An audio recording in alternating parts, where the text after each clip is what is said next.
So she said, "Zala zala" in Marathi. That means Right. हो गया. हो गया. Yeah. So I and my sister thought कि ऐसा क्या खाने में बना दिया कि my mother is so happy कि zala zala. Right. So when she came crying, sir, I think I couldn't have sustained 6 attempts if my parents did not support me financially and emotionally. काही नाही होत बेटा, होऊन जाईल. Right. I told them the dialogue to say. Sir, in answer writing, I would like to give you a little bit credit and the Digicate platform also. So understanding the subject or topic to the core is important. Right. I mean, sources are Source is not important. Right. Sir, I think answer writing has 3 parts, or writing any answer has 3 parts. First is content, second is structuring, Correct. and third is value addition. Dr. APJ Abdul Kalam sir's one reel I found. His story was so inspiring that I used to use that as essay introduction. Okay. So, sir, I used social media also for my benefit to streamline my process in UPSC. Interview experience was good, but my marks were not that good in interview.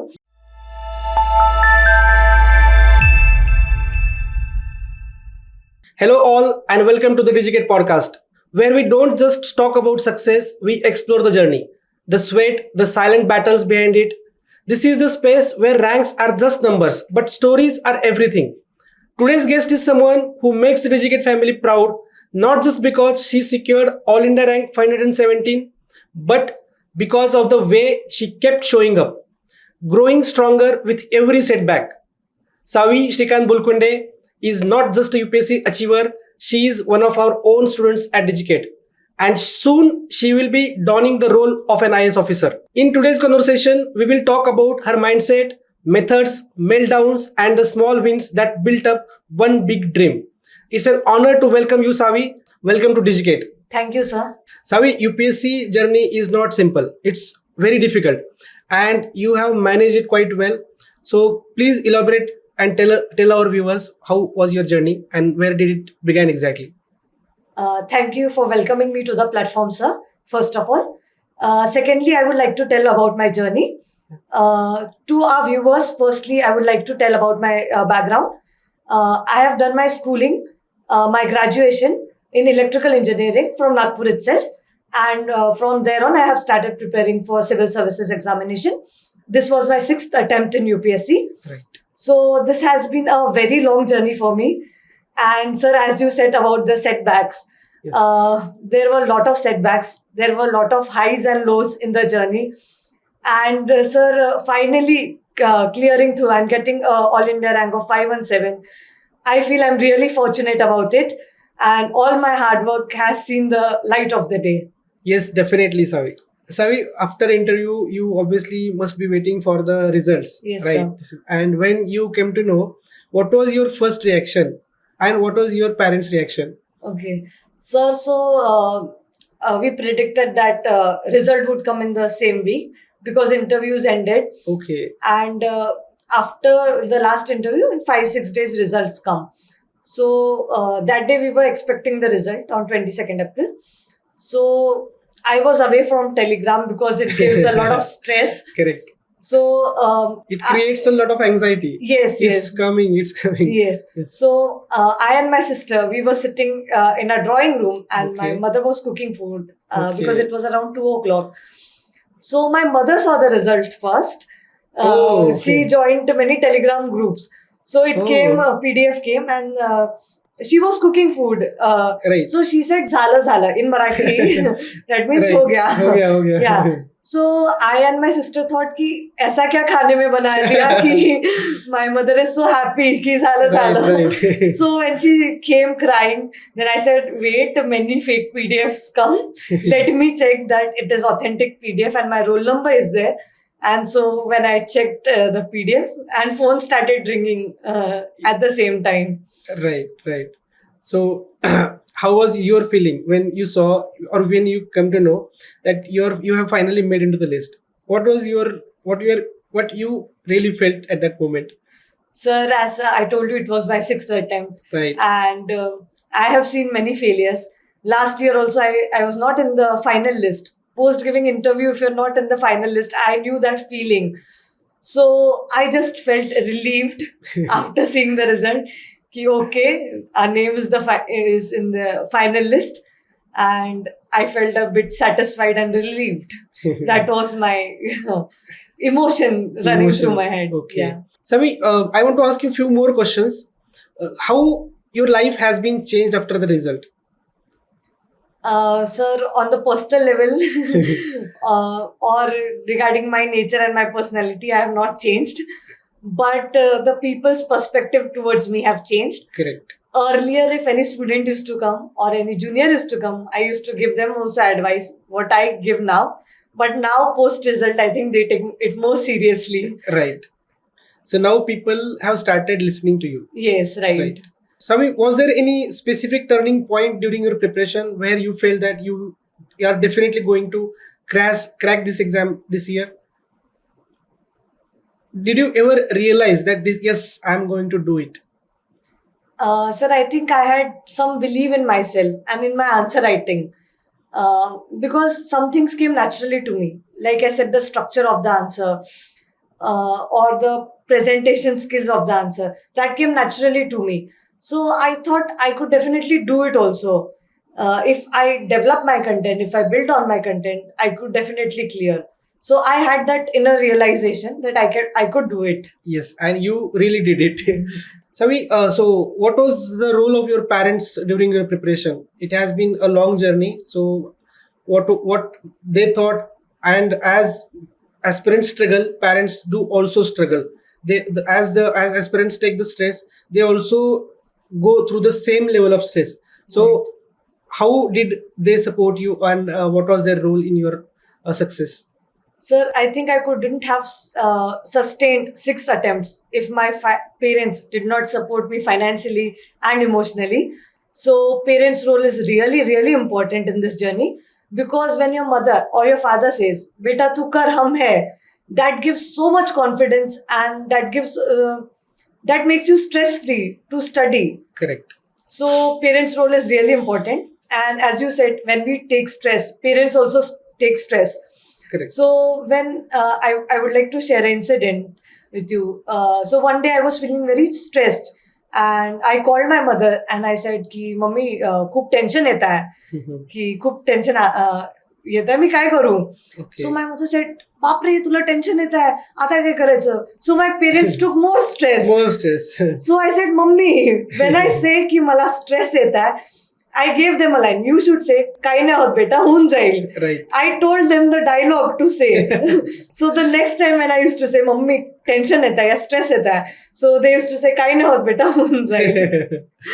So that's what was the role of my parents Okay. in the entire journey. They always kept you supporting. Right. Right. Right.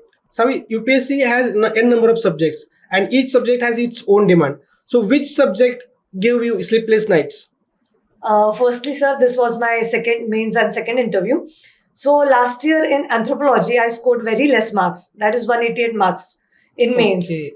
So anthropology as an optional, I had a lot of scope for improving those marks this year. So I dedicated a lot of my time to anthropology between prelims and mains in this attempt. So I think anthropology was the most challenging. Because I had the trauma of last year of getting 188 marks, even though I completed the paper, and still could not get even average marks. Correct. So in this attempt, I thought that anthropology gave me sleepless nights. Okay. Okay, Savi. It's very interesting to know it. And see, which stage, Savi, do you think was the most challenging for you? Was it prelims, or was it mains or interview? Sir, I could not clear prelims in my first 4 attempts, even though this was my third or fourth serious attempt. Okay. In 2 previous serious attempts, I could not clear prelims. So I thought that prelims is the biggest eliminator and the most challenging part of the entire journey, because the unpredictability which comes with the prelims is very difficult to tackle. And even in the process of preparation, just 2 hours of prelims paper decides you will be in the list or you will be out of the list. So out of prelims, mains and interview, I thought prelims was the most challenging. Yes, yes. And it is really challenging for most of the aspirants. Yes. And even very serious aspirants are more very serious, very talented aspirants are not able to qualify the first stage itself. So Savi, what was your strategy for prelims? What mistakes did you do in your earlier attempts where you were not able to qualify the prelims? When what strategies or what was the change that you brought in? Yes. So talking about the mistakes that I did in prelims examination, firstly was starting the prelims preparation late. Okay. So I used to start the prelims preparation in March, Mhm. March beginning, because the group which I used to study with all were writing mains, and they were like prelims expert. They used to qualify prelims while studying for 2 to 3 months. But sir, I did not analyze my strengths and weaknesses, and I started the prelims preparation late. I think the challenging nature of prelims and the challenging nature of prelims paper, I should have started earlier in January itself. So in the subsequent next attempts, I started my preparation a little early, that is in January. Second Okay. mistake I would recall is giving less number of tests. Because prelims is all about solving objective questions, and I thought, sir, that I would score less marks in test, and that gave me nightmares. And I was afraid that I'll get only 30 Okay. marks or 40 marks, Correct, and what will I do? Uh-huh. So, scoring less marks, the fear of scoring less marks in test, uh, kept me away from giving more tests. So Okay. that I changed, and I gave n number of tests, and I changed my mindset that I would rather give more tests and make more mistakes in test itself than making mistake in actual prelims examination. Okay, this is a very good learning for all the aspirants, that those who are consistently failing in the prelims, this the strategy which worked for Savi will definitely work for everybody. You can definitely learn a lot of things from it. And Savi, what about CSAT? CSAT is definitely becoming a nightmare for many aspirants. Even some, I know some students who are scoring 116 marks this year, and every year this is the case, but they are not able to qualify the CSAT. So, what was your strategy? How did you deal with the CSAT? Sir, firstly, I was from engineering background. So my basics were not that bad in CSAT. But clearing CSAT in the post, I think 2022 or 2023, it became really tough. And number system questions dominated the CSAT paper. Correct. So my strategy was, I used to, whenever I started the prelims preparation, like in January or February, I used to do any course of CSAT, either from YouTube or any channels. Mostly I preferred YouTube for number system or various other questions which I did not understand. So I used to jot down the formulas on 2 to 3 sheets, and post which jotting down the formulas, I used to do practice. So I used to solve practice test, revise the formulas, solve practice test, and see previous year questions also from CSAT. For comprehension part in CSAT, my basic strategy was to analyze the previous year CSAT questions of UPSC. Okay. To understand the nature of answers which UPSC is giving for assumption type questions, for interpretation type questions. So I dissected, bisected, and understood how UPSC is giving answers for those certain questions, and what UPSC is asking in the CSAT papers of the previous year. And that I used to search on YouTube, see the formulas, practiced in test. So this whole I did for 5 to 6 months, like daily, not even daily, for weekly, 1 hour, or when prelims is near, like 1 to 2 months, then daily 1 hour I used to dedicate to CSAT itself. Okay, very smart strategy, I will say, Savi, as you have smartly decodified the UPSC's answers. Yes. And you smartly took down the formulas and you used it for your own preparation. So I think this is again one of the best thing aspirants can learn regarding the CSAT preparation.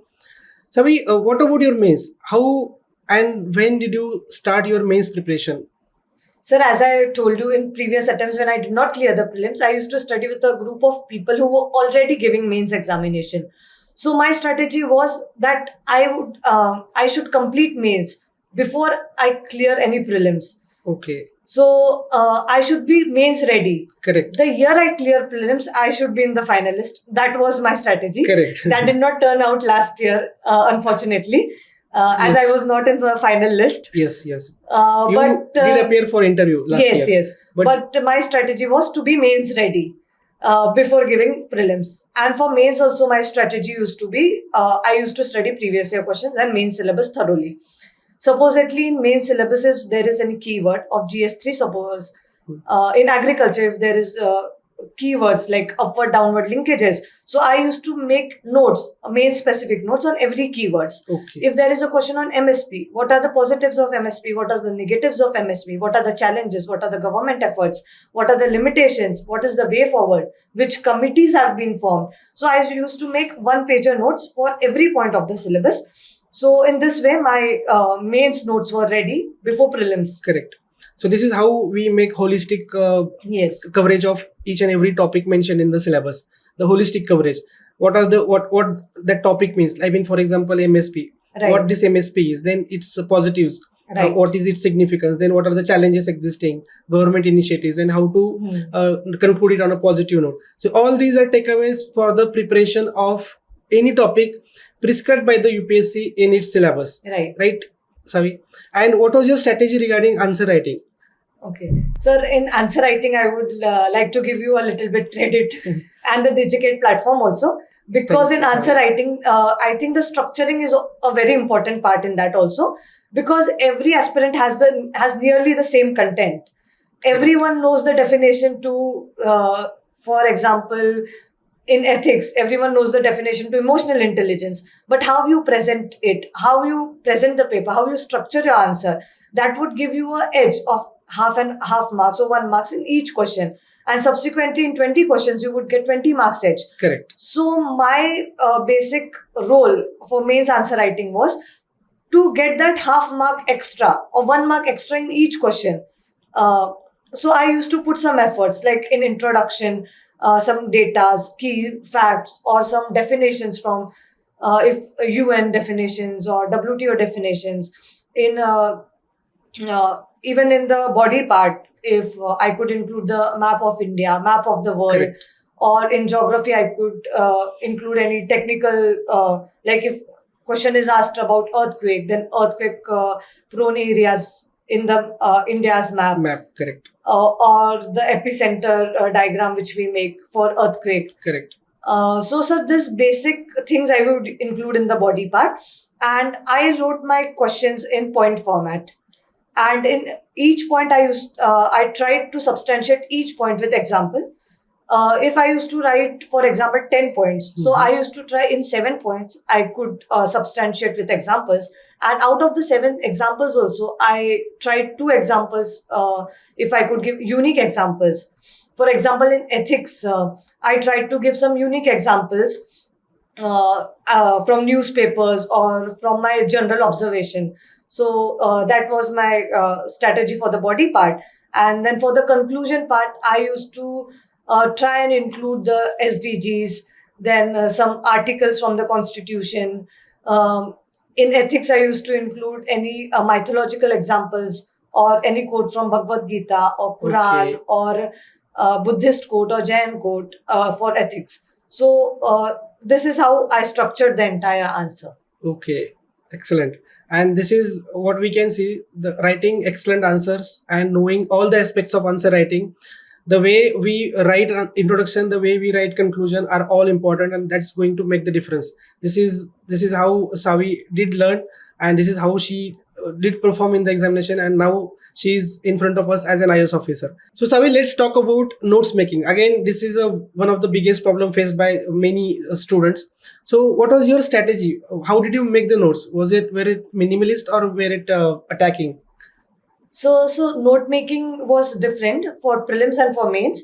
Okay. For prelims specifically, I did not make many notes. But when I was not clearing prelims for subsequent attempts, so I made notes from Lakshmikant also. I made notes from Spectrum also. So I made handwritten notes and I used to revise them. As Sir you suggested and the Digicate platform suggested that handwritten notes would imbibe the content subconsciously. Correct. So, sir, I tried to do that in prelims. And, sir, for mains, I was very attached to the syllabus. I considered syllabus as God in mains preparation. And for every point, I used to make notes.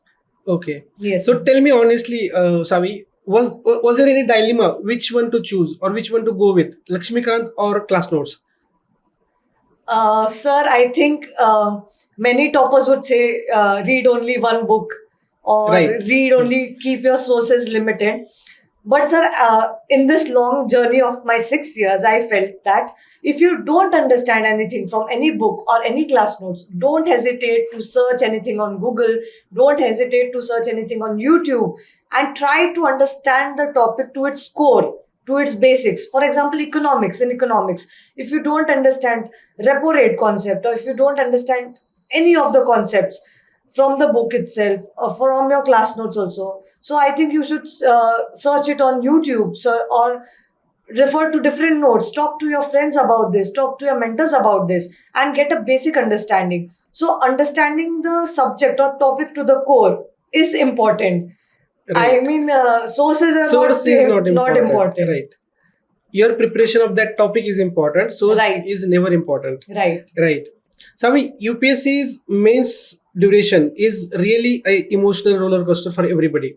So, what was your strategy, or how did you manage it? The immense amount of pressure and stress during and after the examination, as you have to write for 6 hours in a day, and you have to write papers on a continuous 3 days. Right. So, what was your strategy? How did it do it? So, firstly, the duration between prelims and mains is 3 months. So, it is not only mentally exhausting, it is also physically exhausting, because Agreed. we had to practice writing answers on a daily basis. To complete an answer in 7 minutes and to complete the entire paper in 3 hours is it in itself is a task. And completing the paper cannot be achieved in 2 or 3 days. So the entire 3 months, I used to make a habit of at least writing for 3 to 4 hours daily. Not just answers or questions, to be specific. Okay. I would not daily write question answers, but I would make notes. So note making, or writing the previous year questions of anthropology or for GS, that I used to do for 3 to 4 hours daily, so that I get used to writing. Okay. So that was my strategy for handling the answer writing. Okay. And as you mentioned, you have to write answer in at least 7 minutes. I mean, you can write 10 marker question in 6 to 7 minutes, and 15 marker question in 8 or 9 minutes. Right. So how did you practice this, and how did you achieve this skill? Sir, I think answer writing has 3 parts, or writing any answer has 3 parts. First is content, second is structuring, Correct. and third is value addition. Right. So if you are good in content, your time for writing answer reduce. Agreed. If you have content, then so I in the 3 months, I used to first 2 months, my basic focus was to develop content, to read the content, revise the content repeatedly, so that my answer writing speed also reduces, because then you can recall the content very fast, and you can write it also, reproduce the content Correct. at a faster pace. Then regarding the structuring and value addition part, over this 3 months, I used to read newspapers, and whatever I used to find unique, I used to take a note. For example, in ethics also, I used to watch IPL. So there I saw that for every dot ball, 100 trees or 500 trees are planted. So I used to use that example Okay. in my answers. So my general awareness also helped me in value addition part. Like, Correct. for example, one day I was watching Kaun Banega Crorepati, Okay. and Kailash Satyarthi sir came, Okay. and he narrated his story. So I was so inspired by his story that I used to write his story in my words in my essay introduction. Okay, great. So I used various sources, even some reels I used to scroll for essay introductions. So Dr. APJ Abdul Kalam sir's one reel I found. His story was so inspiring that I used to use that as essay introduction. Okay. So, sir, I used social media also for my benefit to streamline my process in UPSC. Correct. Social media, you have rightly used, or I will say exploited the social media for the right purpose. Yes, sir. And as we see, there are many aspirants who just keep scrolling down, and they just waste their time. So this is how we can learn from Savi that social media, through, even though we are using it for our entertainment, but it can be used for your preparation also. And Savi, I think you scored 122 marks in ethics, Yes, sir. which is one of the best score, I will say, Yes, this sir. year, considering the overall marking system. So what was your strategy, and what unique things you think you did for the preparation of ethics? So, firstly, for ethics, I kept my base notes ready before the prelims examination itself. So, I had my base notes ready for ethics. Then, sir, between prelims and mains, I used to see toppers copy a lot. Like Shruti Sharma ma'am's topper copy was very similar to my writing style. So I used to Okay. refer to her topper copy. And the question she used to write, I used to write that question. First, I used to read the basic content from my notes. I used to write that answer, and then I used to compare my answer with her answer. And Okay. then I used to see how much I have to improve. How can I improve my structuring, and what more I need to add. Secondly, what I learned from Topper's copy, because I refer Topper's copy a lot, uh, and I considered them as a standard to reach there, that Correct. my answer should be like them.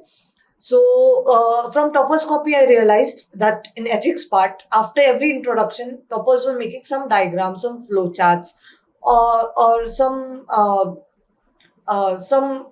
sort of flowchart Toppers Correct. were making.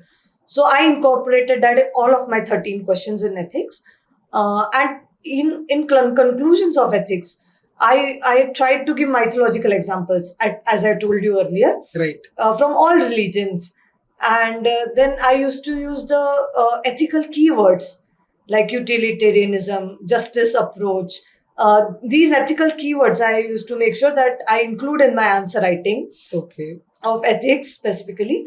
And examples I used to note down from newspapers or various toppers note of different IAS officers who have done work in different fields. And I used to add to my answers.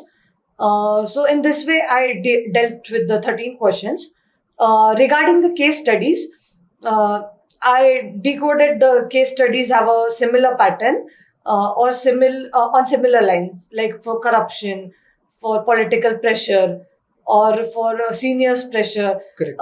There was a certain 7 to 8 case studies which had basic premise, like if corruption cases must may be unique, Correct. but the basic premise was same. Say themes. So We can themes say. were same, right?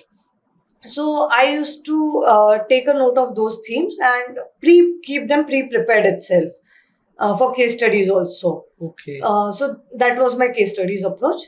And the most difficult part when it comes to ethics is completion of the paper. So I used to do first 3 case studies. Then I used to do the 13 questions, and then again I used to do the remaining case studies. Correct. So when we used to get the question paper 5 minutes earlier, I used to read the 2 case studies, and as soon as I get the answer Okay, sheet, very smart. I used to start writing. Okay. So 15 minutes is allotted to each case study. So I used to try that in the first 45 minutes, which I have to give to 3 case studies, I would complete it in 40 or 35 minutes. So by reading the questions, pre-writing the answer, I used to save 5 minutes or 7 minutes, Okay. and Very, that really helped. okay, that's very smart move. Okay, Savi. Savi, and how was your preparation of interview, and how was the experience, overall experience of the interview? So my interview experience was good, but my marks were not that good in interview. Yes. Both the years I did not score good average marks also. I had below average marks in Correct. interview. Otherwise, your rank would have been much Yes, much sir. better. Yes, sir. Yes. But I would like to tell about my interview preparation strategy. I used to read 2 newspapers in specifically in interview preparation. Then I used to discuss with my friends each topic. Supposedly, if there is a topic of uniform civil code, then I used to discuss it with my friends who were giving interview. How should we form opinion? How should we present answer? How should it be to the point answer? And Okay. how we develop our opinion. So that discussion part really helped in my interview preparation. Okay, great. So, Savi, many aspirants are struggling, and there are many aspirants who will be starting their journey of UPSC. So, what is your message for those aspirants who have been preparing since a long time, but they are not able to qualify the exam, and for those who are just beginning their preparation? So for the beginners, my advice would be consider your first attempt as your best attempt and give your 100% best in your first attempt itself. So don't make it a 5 year long journey or 6 years long journey like me. Give your 100% in your first attempt itself. And to also the first attempters, I would like to tell that do write test. Don't be afraid to write tests.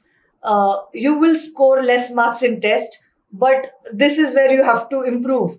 That is your working space where you can fail and improve, and that would give you success ultimately. And to the veterans or to the people who are there in this cycle for many years, for them, my one advice would be don't study seasonally.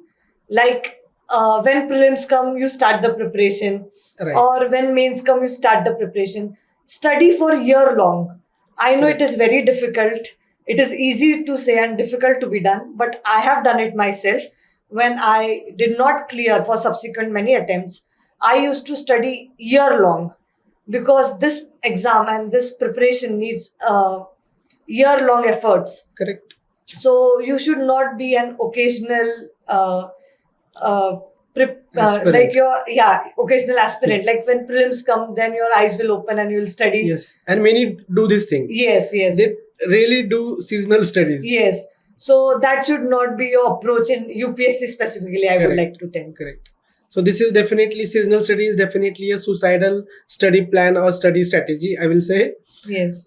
So thank you, Savi. It was really a great conversation with you. I am 100% sure that our viewers and aspirants will definitely learn a lot of things from your journey, your method and your mindset and your experience. Thank you, Savi, and we are really honored to have you on Digicate podcast. Thank you. Thank you, sir, for calling me, and thank you, Digicate platform, for having me here. I think students would definitely get some one, two valuable points from this podcast. And it would, I think, if even one aspirant journey becomes fruitful by listening to this podcast, it would really be very, I would really be happy. Thank you, Savi. Thank you, sir.